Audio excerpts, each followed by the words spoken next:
말씀 제목은 유일한 갈망의 대상이라는 말씀 제목으로 은혜 나눠보려고 합니다. 여러분, 우리 삶에서 우선순위를 정하는 것은 참 중요한 것 같아요. 그죠? 인생의 우선순위를 두는 것은 인생에 있어서 참 중요합니다. 우리가 하루를 시작할 때도 하루에 우선순위가 주어지잖아요. 어떤 업무가 될 수도 있겠고, 사람마다 다 하루에 우선순위가 있습니다. 또 한 주, 1년, 이렇게 우리는 삶에서 우선순위를 정하면서 합니다. 우선순위는 대부분 우리가 원하는 것들이에요. 그죠? 이렇게 됐으면 좋겠다. 참 이게 있었으면 좋겠다 하는 것들, 갈망의 대상이 우리의 우선순위가 됩니다. 근데 여러분, 정말 신기한 것은 우리가 갈망하는 것을 하루하루 원하고 그것들을 따라 살아가다 보면 그 갈망했던 대상이 곧 우리가 되는 것들을 발견합니다. 갈망의 대상은 곧 우리의 사랑의 대상이기도 합니다. 왜 사랑하면 닮아간다고 하잖아요. 그것처럼 우리가 갈망하고 원하는 것들을 우리는 닮아갑니다. 그쵸? 때로는 우리가 특히 신앙생활을 하는 우리가 실수하고 많이 놓치는 부분들이 우리가 입술로는 주님을 갈망합니다 말하지만 실상 일상을 돌아보면 그것과 좀 다른 삶을 살 때가 있어요. 마치 이런 겁니다. 올해 저의 목표가 다이어트인데 윤현목은 다이어트를 할 거야 라고 말함과 동시에 제 손에 핫도그가 들어있는 이 이상한 일상을 발견한다든가 어떤 내가 원하는 그 갈망의 방향과 다르게 나의 일상을 그것에 맞추지 않는 삶, 그것은 참 이질적인 것 같습니다. 오늘 본문에는 가롯 유다가 나옵니다. 이 유다의 이름의 뜻은 무엇일까요? 하나님을 찬양합니다 라는 뜻입니다. 하나님을 찬양합니다 라는 이 가롯 유다의 이름 뜻처럼 분명 그 유다의 일상은 하나님을 찬양하고 하나님을 예배하고 하나님을 갈망하는 그 하루하루의 삶으로 채워졌을 거예요. 헌데 우리가 성경을 통해서 보는 가룟 유다의 그 행적들은 좀 아이러니합니다. 요한복음 12장 4절부터 6절 한번 읽어보겠습니다. 다 함께 시작.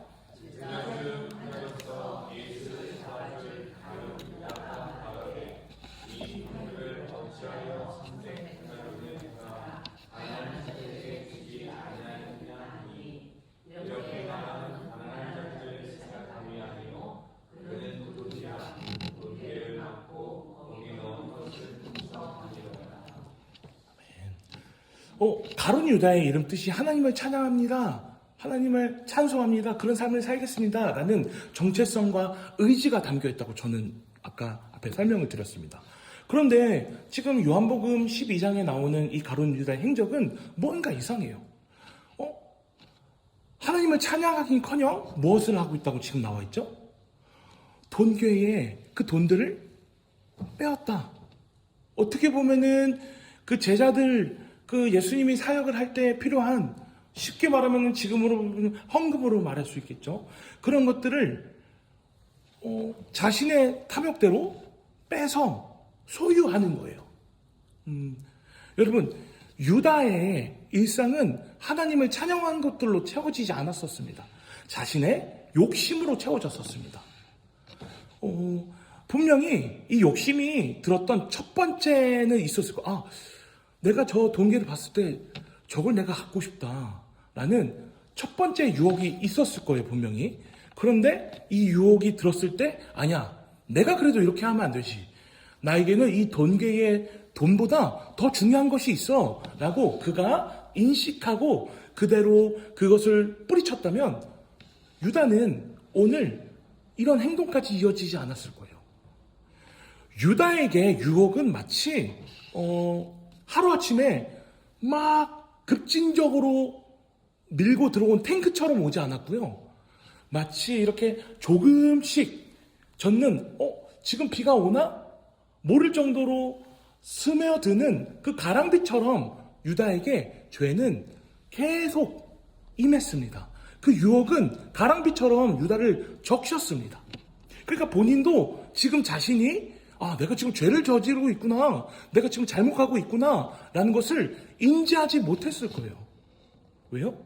탱크처럼 온 것이 아니라 가랑비처럼 그 유다를 조금씩 적셨기 때문입니다.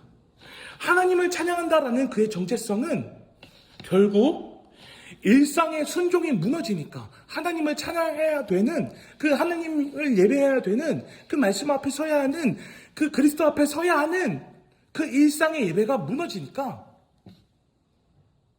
그 죄가 유다를 잠식해버린 것입니다.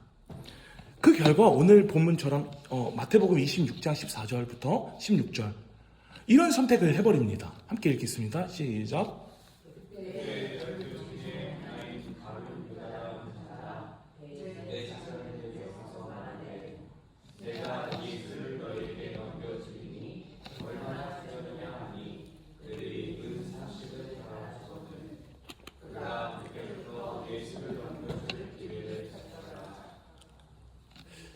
그의 일상 속의 잘못된 갈망은 결국 가장 가치 있는 것을 바꿨습니다.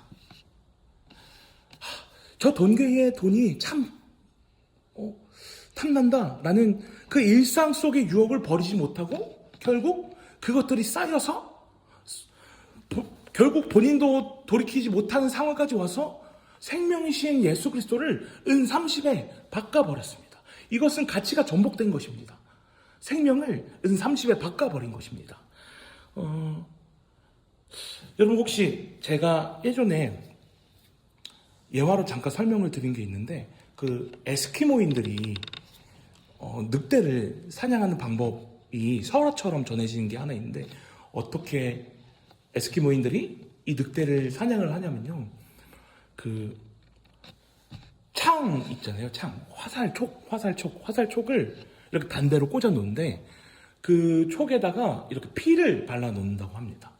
그러면 늑대들이 자연스럽게 이 피 냄새를 맡고 와서 이 화살촉에 피가 묻어 있으니까 이것을 하려는다고 해요. 근데 화살촉이 얼마나 뾰족해요. 그러니까 이 화살촉을 핥으면서 결국 이 늑대의 혀가 어떻게 될까요? 갈라지는 거예요. 찢어지는 거예요. 그러면서 본인의 피가 거기 묻는데 문제는 이 피가 계속 묻으니까 이 피 맛이 계속 나는 거예요. 그러면서 이 혀가 계속 찢어지고 결국에 출혈이 심해져서 그 늑대가 쓰러진다고 해요. 그 자리에서. 이것은 뭘 말할까요? 욕심이 커져서 사망을 낳는 것을 말합니다. 분별하지 못한 욕심이 결국에 사망으로 이어지는 것을 우리는 이런 예화나 이런 상황들을 보면 알 수 있습니다. 야고보서 1장 14절부터 15절은 이렇게 얘기를 합니다. 네, 함께 읽어보겠습니다. 시작.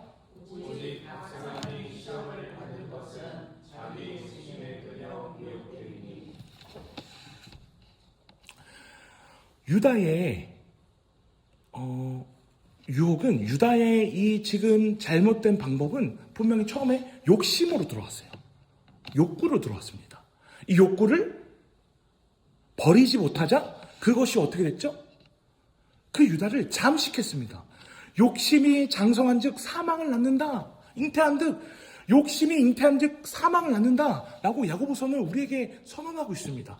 이것은 분명히 예수님을 따라다니면서 야 너희가 떡을 구할 것이 아니라 생명인 나를 구해야 돼 라는 가르침을 유다는 들었을 것이에요. 그렇죠? 우선순위에 대해서 계속 들었을 것이에요. 내가 주고자 하는 것은 이런 것이 아니야. 내가 주고자 하는 것은 너희 눈앞에 보이는 이런 눈에 보이고 너희의 필요를 채워주는 내가 아니야. 내가 있어야 채울 수 있는 영혼의 양식, 나만이 채울 수 있는 생명, 나만이 너희에게 공급해 줄 수 있는 영혼의 생명이 나로 하여금 공급돼 라는 것을 유다는 분명히 예수님을 따라다니면서 배웠을 것이에요. 그렇죠? 그런데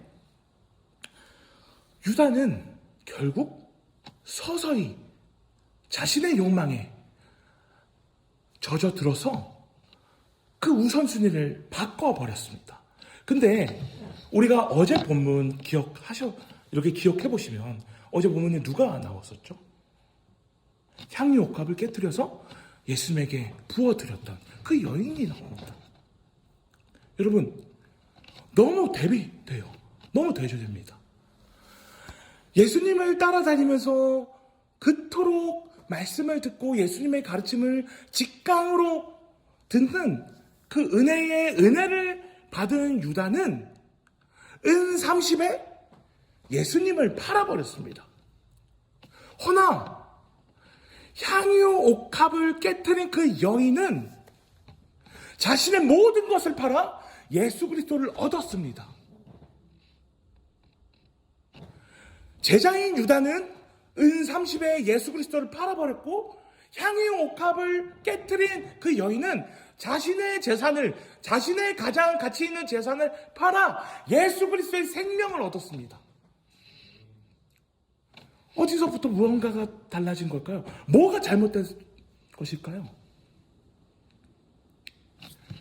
일상에 무엇을 갈망하느냐, 일상 속에서 우리가 무엇을 염원하느냐, 일상 속에서 우리가 무엇을 예배하고 있었느냐, 일상 속에서 우리가 끊임없이 무엇을 갈망하고 무엇을 쫓고 무엇을 바라고 있었느냐가 이 두 인물의 극강한 차이를 낸 것입니다.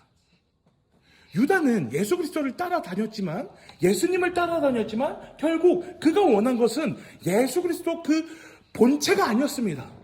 예수님을 따랐을 때 내가 얻게 될 부, 예수님을 따라다녔을 때 내가 얻게 될 이득, 예수 그리스도를 따라다녔을 때 나에게 채워질 욕망을 보고 예수님을 따라다녔지만, 그 향유옥합을 깨뜨려서 예수님 머리에 부은 그 여인은 예수 그리스도 그 자체를 원했기 때문에 자신에게 있는 전 재산을 깨뜨려서 예수님께 내어드릴 수 있었던 것입니다.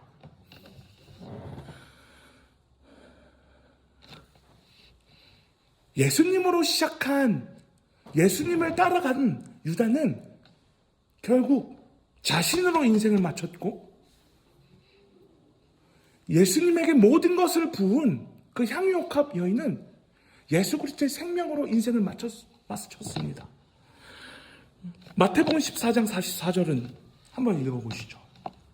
함께 시작.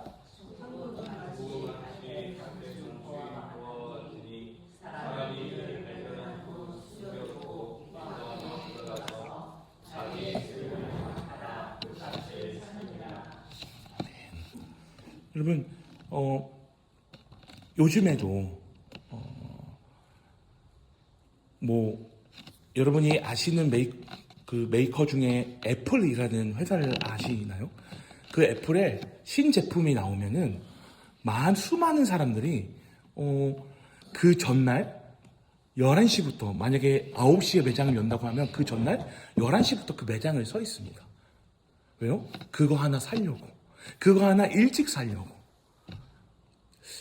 참 어떻게 보면은 그들이 그 가치를 모르는 사람들이 봤을 때는 저걸 저렇게까지 기다려서 살 건가? 라는 생각이 들지만, 그들에게는 그게 분명한 가치가 있는 것일 거예요. 여러분, 예수 그리스도를 따라간다, 예수님의 생명을 안다, 그리고 예수님의 생명을 얻는다라는 것은 제가 앞에 말씀드린 이 애플 제품을 사고자 하는 그 열망의 크기와 그 가치보다 정말 말도 안 되게 더 큰 가치입니다. 어쩌면은 인생에서 사람들이 이 가치를 모르기 때문에 다른 가치를 따라서 이것이 내 인생을 채워줄 것이야 라는 그 가치를 바라면서 그것들로 하여금 자신의 인생을 채우려고 하는 것 같아요. 그래서 그것을 기다립니다. 그곳에 줄을 서고 있어요. 그것에 웨이팅을 하고 있어요. 향유옥합을 부은 여인과, 향유옥합을 깨뜨려서 예수님에게 부은 여인과 유다의 차이는 이것입니다. 유다는 예수 그리스도라는 보배를 발견하지 못한 것입니다. 왜요? 자신의 욕망에 가려져서, 자신의 욕심에 가려져서, 자신의 일상 속에 그 예배가 무너지니까, 자신의 일상 속에 그 우선순위가 무너지니까, 그로 인하여 자신이 쫓던 것이 돈이 됐고, 그 욕망에 가려져서 예수 그리스도라는 보배가 내 인생에 무엇을 주시고자 하는 것을 투명하게 보지 못한 것이에요. 그런데 향유 옥합을 깨트려서 예수 그리스도에게 부은 이 여인은 예수 그리스도라는 보배를 발견한 것입니다. 그러자 이 향유 옥합을 깨트리는 이 순간에 아무 망설임 없이 깨트려서 그것을 내어 드린 것입니다. 근데 이것은 단순히 우리가 글로 봤을 땐 그냥 깨트려서 드렸다, 나에게 좋은 것을 깨트려서 드렸다 라고 읽혀질 수 있어요. 근데 저는 그것보다 더 깊게 보입니다. 이것은 마치 이런 고백입니다. 예수님, 이제는 저의 전 재산을 예수님께 드립니다. 저의 모든 것을 예수님께 드립니다. 이제 제 인생의 통치자가 예수 그리스도 당신이십니다. 이제 제 인생을 채워주시고 제 인생의 유일한 필요는 예수님 한 분, 예수 그리스도 당신 한 분이십니다. 라는 고백이 담긴 의지의 고백입니다. 행위입니다. 순종입니다. 예수 그리스도의 가치를 아는 자만이 자신의 삶을 내어드릴 수 있습니다. 예수 그리스도의 그 생명을 아는 자만이 망설임 없이 그 앞에 자신의 모든 것을 내어드릴 수 있습니다. 그런데 그것은 우리의 일상에 무엇을 원하고 있었는가? 우리의 일상 속에서 무엇을 예배드리고 있었는가? 우리의 일상 속에서 무엇을 갈망하고 있었는가를 통하여 그 가치를 알아볼 수 있는 것이에요. 그 가치를 알아볼 수 있는 자는 그 가치에 대하여 지식이 있고 그 가치에 대하여 원함이 있었고 그래서 그 가치에 대하여 내일 꿈꾸며 산 사람일 것입니다. 향유 옥합을 깨트린 그 여인은 매일마다 그것을 묵상했을 것이에요. 예수 그리스도 그 영광을 내가 본다면, 예수 그리스도 그분을 내가 눈앞에서 본다면, 예수님 그분의 생명을 내가 볼 수만 있다면, 그분을 내가 만날 수만 있다면 것을 하루하루 꿈꾸며 살았을 것이에요. 그래서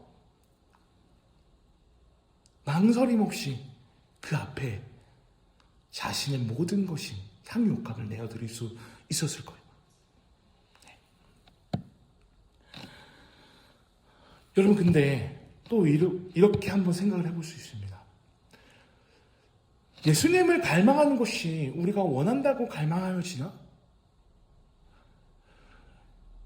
예수님이 필요하다는 마음이 우리가 갖고 싶다고 해서 가져질 수 있나?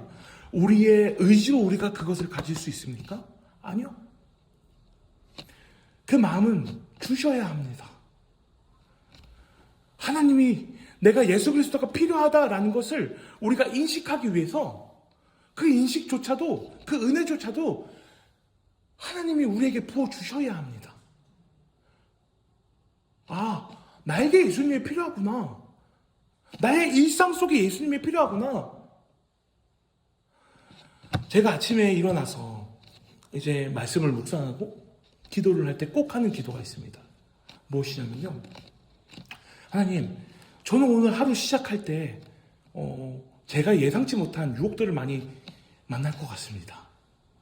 어떤 방법으로든 사탄은 저로 하여금 제가 지금 누리는 이 은혜들을 빼앗아 가려고 득달같이 달려들 것입니다. 하나님, 저는 그것을 지킬 수 있는 힘이 없습니다. 저는 일상 속에서 제 우선순위를 언제든지 그 유혹에 바꿀 수 있는 사람입니다. 저는 의지와, 저는 방법과, 저는 지식과, 저는 그것을 붙들 힘이 없으니까 하나님, 저 좀 붙들어 주세요. 저의 일상 속에 하나님의 은혜가 필요함을 저에게 알게 해주세요. 그래서 그 모든 순간마다 하나님에게 물을 수 있도록 주님, 저에게 하나님이 필요하다는 그 갈망을 허락하여 주세요. 그것을 인지하게 해주세요라고 저는 기도합니다. 왜요? 그것을 기도하지 않으면 얼마든지 아까 유다가 그랬던 것처럼 그 가랑비에 옷젖듯 그 크고 작은 유혹에 저의 영혼이 젖어갑니다. 그래서 저도 모르게 그것에 잠식돼요. 그래서 하나님의 은혜가 필요합니다. 하나님이 필요합니다라는 갈망이 필요하다는 그 인식조차도 하나님의 은혜가 필요해야 느낄 수 있습니다. 우리는 죄인이라서 가만히 있으면 하나님이 필요하다는 것을 몰라요. 왜요? 우리는 끊임없이 죄를 향하여 질주하기 때문입니다. 우리는 끊임없이 죄가 우리 몸에 걸맞는 죄인들이기 때문입니다. 그래서 우리에게 하나님이 필요하다는 것조차 구해야 합니다. 유다는 익숙함에 속아 가장 소중한 것을 놓쳤습니다. 오늘도 주님의 말씀을 들으면 되지. 오늘도 주님의 가르침 들으면 되지. 근데 익숙함 때문에 또 포기하고 놓친 것은 자신의 일상 속에 놓여진 유혹과의 싸움이었습니다.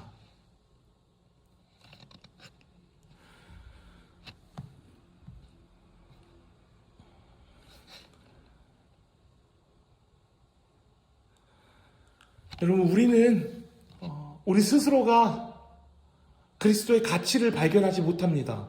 왜냐하면 끊임없이 우리는 유혹에 무너지기 때문입니다. 오늘 본문에 나오는 이 유다처럼 우리가 유다를 봤을 때 마치 저건 너무 우두네. 어떻게 예수님은 은 30에 팔 수 있어? 여러분, 이것이 우리의 얘기가 될 수 있습니다. 우리도 그 일상의 우선순위를 두지 못하고 그 우선순위를 그리스도로 두지 못하고 날마다 그 그리스도를 갈망하는 마음을 부어주시기를 구하지 않는다면 우리도 오늘 이 본문의 유다처럼 정말 형편없는 것과 예수님을 바꿀 수 있는 죄인입니다. 그래서 우리는 이렇게 기도해야 합니다. 주님, 우리는 날마다 주님이 필요합니다. 날마다 그 성령의 조명하심이 필요합니다. 그래서 그 조명하심으로 말미암아 우리가 어떤 존재인지, 우리의 인생의 지금 우선순위가 무엇인지, 그래서 그 우선순위가 우리를 어디로 이끌고 있는지, 그 우선순위에 그리스도가 계신지, 그래서 그 우선순위에 그리스도가 계심으로 말미암아 날마다 그 하나님 나라 안에 주어진 그 보배를 발견하며 더욱 깊은 그리스도의 생명을 누리고 있는지 우리는 날마다 점검해야 합니다. 우리가 죄와 싸우되 피 흘리기까지 싸우지 않으면 안 됩니다. 이 세상 가운데는 너무도 많은 유혹이 있고 그 유혹들은 너무 치밀하고 교묘합니다. 그래서 피 흘리기까지 싸우는 것을 각오하지 않는다면 우리는 백발백중 그것에 무너집니다. 여러분,